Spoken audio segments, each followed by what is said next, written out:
अनमोल वचन अखिल भारतीय संत मत सत्संग के संस्थापक और गृहस्थ में आनंद योग के जनक परम संत महात्मा परम पूज्य श्री यशपाल जी महाराज अर्थात परम पूज्य भाई साहब जी द्वारा प्रतिपादित इन अनमोल वचनों का पालन करना अति आवश्यक है। ये वचन हमारी गृहस्थ आध्यात्मिक साधना के लिए मूलभूत सिद्धांत हैं, जो इस प्रकार हैं। हम दुनिया की हर चीज की कीमत आंकते हैं, अपने मानव जीवन की कीमत भी जाने व परमात्मा की प्राप्ति हेतु साधना करें। मनुष्य योनि एक उपहार है, इसीलिए परमात्मा को धन्यवाद देते हुए आधा घंटा प्रातःकाल, आधा घंटा सायंकाल पूजा अवश्य करें। सत्संग, सतनाम व सद्गुरु को प्राथमिकता देते हुए इसी के आधार पर ध्यान योगाभ्यास अवश्य करें व गृहस्थ के कार्यों को परमात्मा का कार्य समझकर उसी की याद में संपन्न करें। हर समय ये ध्यान रहे कि गुरु कृपा द्वारा परमात्मा की पवित्र सत्ता का हमारी आत्मा में वास है, अतः मन में निरंतर अपने इष्ट देव का जाप करें। मान सम्मान की इच्छा न करें व अपमान से दुखी न हो। परमात्मा के अतिरिक्त किसी और का भय न करें। दूसरों की बुराई न करें, न सुने, सत्य व मधुर बोलें, अश्लील शब्द मुंह से ना निकालें, सभी से नम्रतापूर्ण व सुंदर व्यवहार करें। धर्म पत्नी के अतिरिक्त अपने से बड़ी से माता जैसा, बराबर की से बहन जैसा व छोटी से पुत्री जैसा व्यवहार करें। सांसारिक जीवन यापन की आवश्यकताएं अंतहीन है, इसलिए अधिक से अधिक समय सत्संग में व धन परोपकार में खर्च करें। याद रखें, न स्त्री माया है, न धन दौलत, न ही परिवार। माया वह है जो हृदय को परमात्मा से दूर हटा दे। अतः निरंतर सत्संग और सद्गुरु की शरण में रहने का प्रयास करें। भोजन अपने इष्ट को अर्पण कर प्रसाद रूप में परमात्मा की याद में करें। रात्रि में सोने से पहले अच्छे बुरे कार्यों का आत्मनिरीक्षण कर उसका समुचित पश्चाताप करते हुए ध्यान करें व प्रभु की गहरी याद में ही विश्राम करें। परमात्मा तू ही है, तेरी इच्छा पूर्ण हो।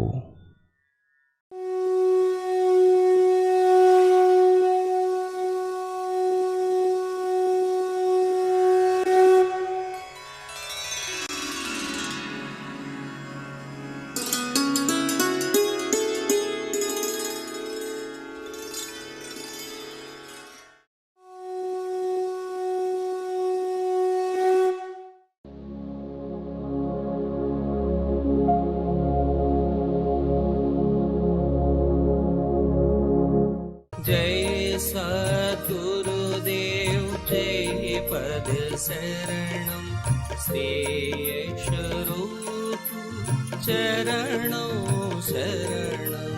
जय सद्गुरुदेव जय पद शरणम श्रेयस रूप चरणों शरणम।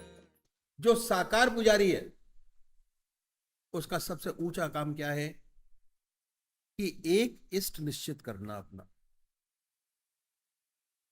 उसके लिए किसी के पास जाने की जरूरत नहीं है, बिल्कुल भी। जो आपका इष्ट है, जिसको आपकी आत्मा कबूल करे, परमात्मा की वो मूर्त जिसको आपकी आत्मा कबूल करे, अपनी आत्मा से पूछिए कि भगवान की कौन सी मूर्ति आपको सबसे ज्यादा प्यारी लगती है, कौन सी शक्ल आपको सबसे ज्यादा प्यारी लगती है, कौन सा इष्ट भगवान की मूर्त आपको सबसे ज्यादा प्यारी लगती है। उसे अपनाए, उसे अपना इष्ट माने, किसी के कहने से नहीं, अपनी आत्मा से पूछिए। आपकी घर के अंदर आपकी आत्मा सारे निर्णय अपने आप लेती है, और घर के अंदर वही काम करते हैं जो आपकी आत्मा निर्णय लेके करती है, किसी से नहीं पूछते। और कोई गड़बड़ी हो भी गई तो हमें कहते हुए हमारी आत्मा की ने गवाही नहीं दी, इसलिए हमने काम नहीं किया। आत्मा सबसे ऊपर है। आपकी आत्मा आपके घर का मालिक, तो जो आपकी आत्मा कहे उसे अपनाइए, उसे अपना इष्ट माने, उसी की पूजा करें, उसी का ध्यान करें, उसी को याद करें, उसे कभी बदले नहीं। ऐसा नहीं कि आज आप राम की पूजा करें, कल कृष्ण की, परसों माँ की। अगर रोज रोज बदलेंगे तो इसका विशेष आपको लाभ नहीं होगा, बदल देगा। पूजा का जो मकसद है वो चित्त की एकाग्रता प्राप्त करना है, और उससे ऊपर उठे तो मैं कहूंगा कि चित्त की वृत्तियों का निरोध प्राप्त करना, विचार शून्य अवस्था आ जाए, ऐसी आदत। और जब भी होगा जब आपका एक इष्ट होगा। अगर डिफरेंट करते रहेंगे तो काम नहीं बनेगा, पूजा का असली मकसद प्राप्त नहीं होगा। कंसंट्रेशन ऑफ माइंड, थोड़ा ऊपर उठिए अपनी पद्धति से। क्या हो सकता है जब आपका एक इष्ट हो, कुछ आए कंबल का आसन हो, आराम से बैठिए, पूजा के स्थान पर बड़े प्यार से बैठिए, रिलैक्स पोज करिए, ढीले ढाले कपड़े हो, आराम से बैठिए बड़े प्यार से। उसके बाद और पूजा का मकसद जो है चित्त की एकाग्रता प्राप्त करना, और उससे ऊपर उठे तो मैं कहूंगा चित्त की वृत्तियों का ऐसी हालत जिसमें विचार शून्यता प्राप्त। जैसे आपने शरीर इंद्रियों को विचार शून्य किया सो के, उसी तरीके से मन को विचार शून्य करिए। एक नाम लेके, नाम एक। जब भी हो सकता है जब आपका एक इष्ट हो। पूजा करें कैसे? कुछ है कंबल का आसन बिछाइए, धूप दीप जलाएं, साफ सुथरी चादर। जितना एटमॉस्फेयर साफ होगा उतना मन आपका आपके इष्ट के चरणों में रहे।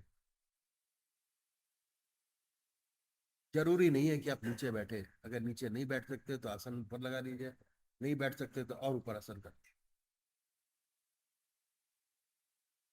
और जो आपके मंदिर में जो भी आपने मूर्त रखी है वो अपने लेवल पर रखिए, उसको नीचे थोड़ा ऊपर रखिए। अगर आप कुर्सी में बैठ के करना चाहते तो मेज लगाइए। नीचे बैठते हैं तो वो लगाइए, चौकी लगाइए बड़े प्यार से। शुद्धता,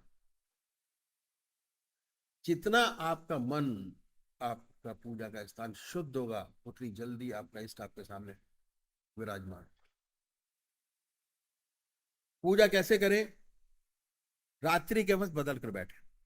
अगर स्नान नहीं कर सकते तो कोई बात नहीं, मुंह हाथ धोकर सुखासन से बैठे। मंदिर में हम जो पुजारी है वो क्या करता है, बाहर के कपड़े अलग होते हैं, पूजा के वस्त्र अलग रखता है। क्यों? जैसे ही आपने पूजा के वस्त्र बदलने शुरू किए वैसे ही आपका मन लगना शुरू हो जाएगा। अगर आपने 15 दिन ये कर लिया तो 16वें दिन अपने आप जैसे ही आप पूजा के स्थान पर पहुंचेंगे, ऑटोमेटिक अंदर से प्रेरणा आएगी, हुंकार उठेगी कि आज ये काम नहीं हुआ। ये नहीं, ये हमारे शरीर और मन की आदत है कि जिस चीज को हम रिपीटेडली बार बार करते हैं मन उसकी आदत बना देता है, बार बार। मेरा बॉस था प्रोजेक्ट मैनेजर, उसकी आदत इतनी अच्छी थी कि वो चेन स्मोकर था। ऑफिस में बैठता, सिगरेट जलाता, और जब तक चेन चलती रहती सिगरेट की तब तक वो काम करता रहता था। और जब चेन खत्म हुई तो उसका हाथ हो गया कि भाई अब नहीं होगा। 2.5 घंटे बराबर सिगरेट पीना, हाथ चलाना, 2.5 घंटे के बाद सिगरेट उसके नीचे रखी और उस चेन स्मोकर हैबिट फॉर्मेशन। उसके बाद काम नहीं होता था लिखने पढ़ने, बाकी जो मर्जी करा, हैबिट फॉर्म है। बार बार करने से मन उस चीज की आदत बना लेता है, और जब आदत बन जाती है तो काम बहुत आसान होता है, बहुत आराम से सारा काम बहुत आसान है। और उसके बाद क्या करें, मुंह हाथ धोकर सुख आसन से बैठे और कल्पना कीजिए कि आपका इस सह शरीर आपके सामने विद्यमान है। हम मूर्त में नहीं है, मूर्ति में नहीं है, सूरत में नहीं है, आपके सामने सशरीर। होगा क्या कि जितनी ऊंची भावना आपकी आपके इष्ट के प्रति होगी, उतनी जल्दी वो सशरीर आपके सामने बैठेंगे। वही थॉट, अब वही करना है पूजा के लिए, कि जब वो सामने स्पष्ट हो जाए मूर्त, तो क्या होगा।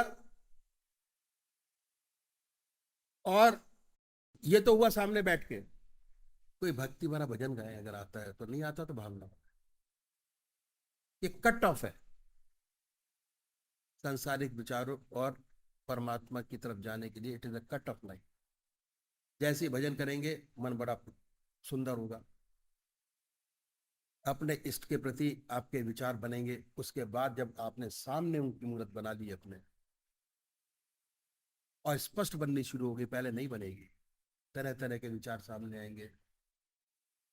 जैसे ही दूसरे विचार आएंगे आप हट जाइए, विचारों को हटा दीजिए, दोबारा लग जाइए फिर अपने इष्ट के पूरा ध्यान बनाने। और उसके बाद क्या है कि आपके वहरमुखी विचारों की दुनिया से मन हटकर ईश्वर की तरफ लगेगा, अपने इष्ट की तरफ, जिसको आप सर्वस्व मानते हैं, वो आपके सामने विराजमान होंगे। पहले बाहर देखिए, जब ध्यान बाहर की तरफ बन जाए, उस पवित्र मूर्त को हृदय में उतारिए, हृदय चक्र हृदय में उतारेंगे, बड़े प्यार से बैठाइए, इतने प्यार से कि ना कोई दूसरा विचार रह जाए, ना ख्याल। हमारी आत्मा हमारे मन को देख रही है कि हम क्या कर रहे हैं। गाइडिंग अथॉरिटी ऊपर बैठी है आप। जैसे ही आपका मन हटेगा, ऑटोमेटिक फिर आपको लगेगा कि हाँ मन हट गया, दूसरे विचार आ गए, दोबारा फिर प्रोसेस कीजिए, अभ्यास। भगवान श्री कृष्ण ने आध्यात्मिक दृष्टि से 4 विशेष बात बतलाई। पहली, आहार की शुद्धि, दूसरी विहार की शुद्धि, तीसरा अभ्यास, चौथा वैराग। जो कुछ आज हम बैठे हैं, अपने अभ्यास की वजह से बैठे हैं, प्रैक्टिस। जैसे जैसे इस रास्ते में बढ़ते चले जाएंगे, वैसे वैसे आपकी मूरत सूरत बड़ी सुंदर होती चली जाएगी, स्पष्ट होती चली जाएगी, और धीरे धीरे कंसंट्रेशन ऐसा होता चला जाएगा कि उसमें लय होते चले जाएंगे आप। थोड़े टाइम बाद वो रहेगा है, आपके अंदर कोई विचार नहीं रहेगा, सामने होंगे, हृदय के अंदर होंगे, हृदय चक्र पर बैठे होंगे, और मन विचारों से खाली होगा सारा का सारा। जितने विचार हैं आगे के, वो साफ होंगे, नए विचारों का आदान प्रदान होगा, नई नई चीजें सामने आएंगी, और बाखूबी इस रास्ते को अनुभव करते चले जाएंगे, पकड़ते चले जाएंगे, बढ़ते चले जाएंगे।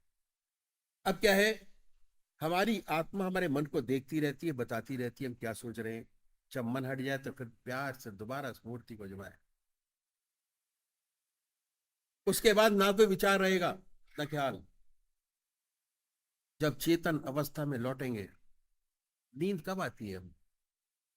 जब मन विचारों से खाली होता तब नींद आती।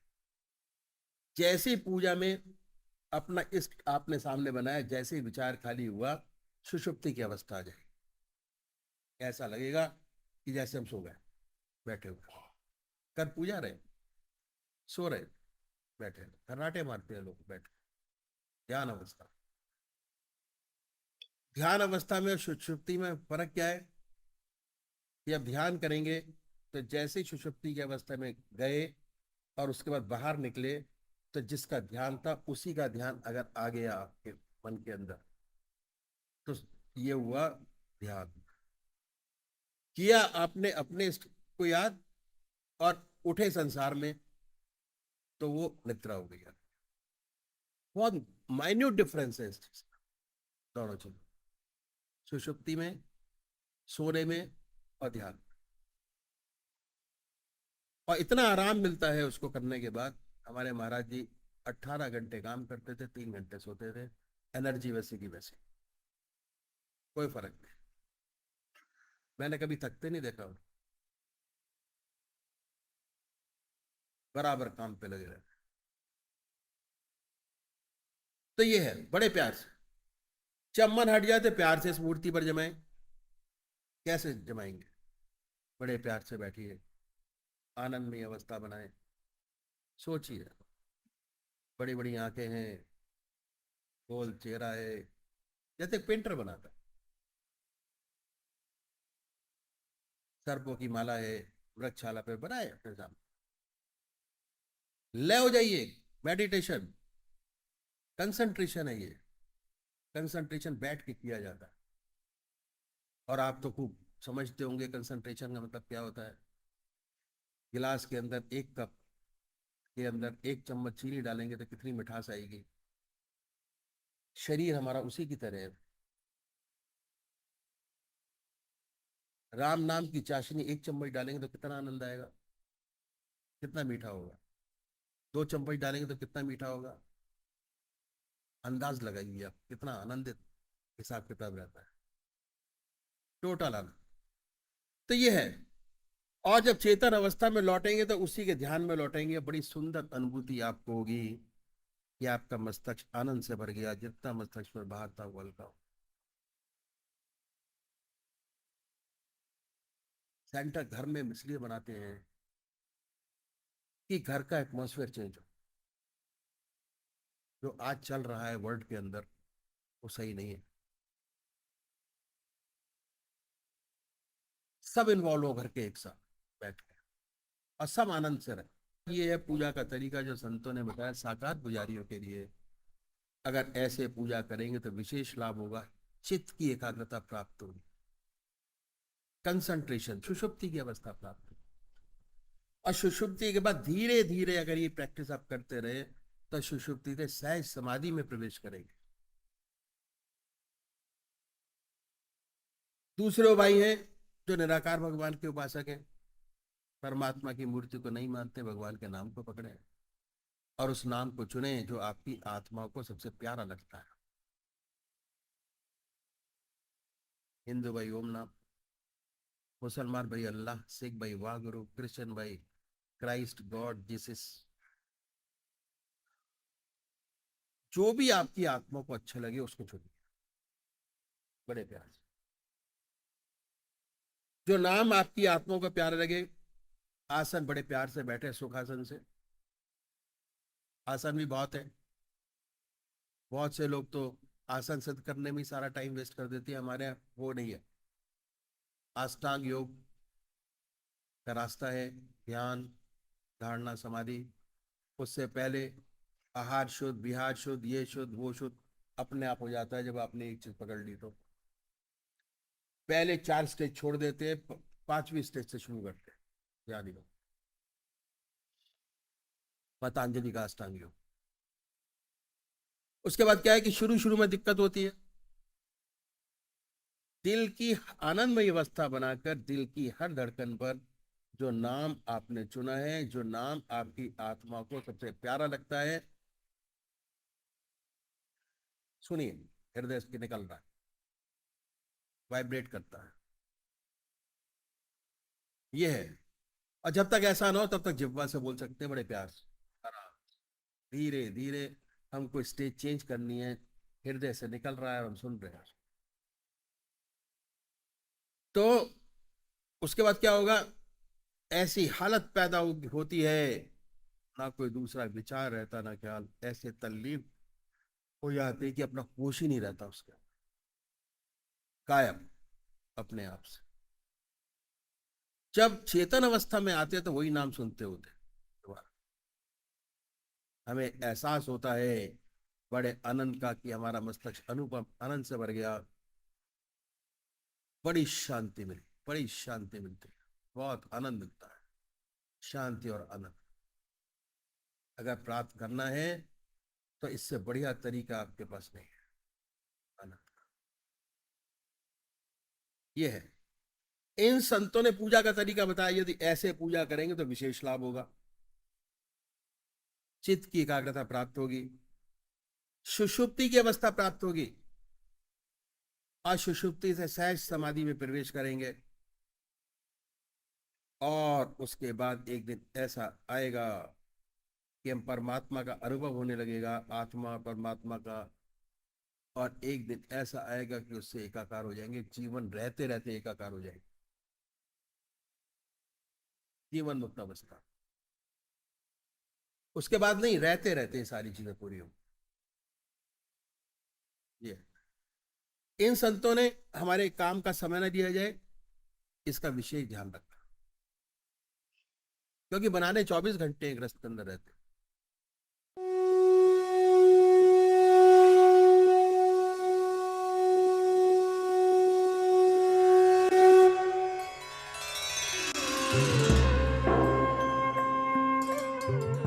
ध्यान योग के कार्यक्रम आनंद योग से निशुल्क जुड़ने के लिए संपर्क करें 9810239677।